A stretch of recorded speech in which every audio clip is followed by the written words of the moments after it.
Hello everybody! Kumusta? Unang-una, binabati ko kayong lahat ng magandang araw kasabay ng aking panalangin sa pong may kapal na ligtas ang bawat isa sa atin, lalo na ang ating mga mahal sa buhay. Araw nga pala ngayon ng Lunes, October 28, 2024. Nalalapit na yung Pasko. Ako nga pala si Rems Pradilla, isang safety at environmental advocate.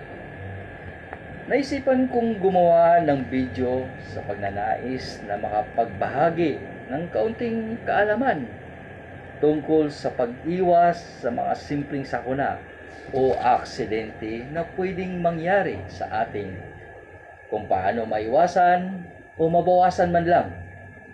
Pero dapat muna nating malaman bakit ba may aksidente o paano nagkakaroon ng aksidente o maiwasan o mabawasan. Para sa ating kaalaman, may mga 5 antas o pamaraan para maiwasan o mabawasan man lang yung simpleng aksidente. Okay, ibahagi ko ito. Turo ko muna o ibahagi ko o isa-isa ang 5 na nabanggit ko kanina. Ang una at napaka-importante ay elimination. Alisin natin ang mga bagay sa ating bahay, tahanan, sa trabaho, o saan man na pwedeng magdulot sa ating ng aksidente.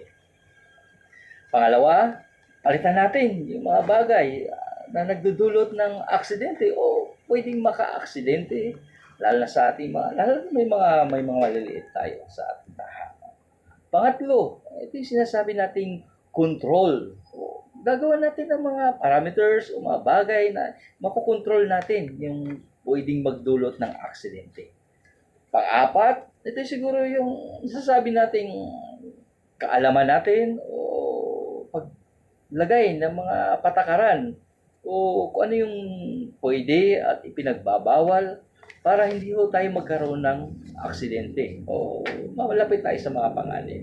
Panglima at panghuli, itong pang-personal na kagamitan na pwede nating gamitin para makaiwas sa aksidente o mabawasan man lang ang aksidente.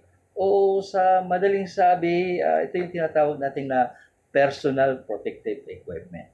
Okay. So, sa mga susunod ko siguro na video, isa-isahin natin ang mga yan para lalo nating maintindihan at ibabahagi ko sa inyo. Sa simpleng bagay siguro na video na ipakita ko sa inyo kung paano natin magawa yung mga nabanggit ko na mga bagay sa maging tahanan man o sa trabaho o saan man nagbabiyahe tayo. So, yun. So, subaybayan nyo lang po mga susunod kong video. Okay? Sa ulitin, ako nga pala si Kuya Rems na nag-iiwan ng isang mensahe na ang ating kaligtasan ay isang kayamanan. Salamat po and God bless.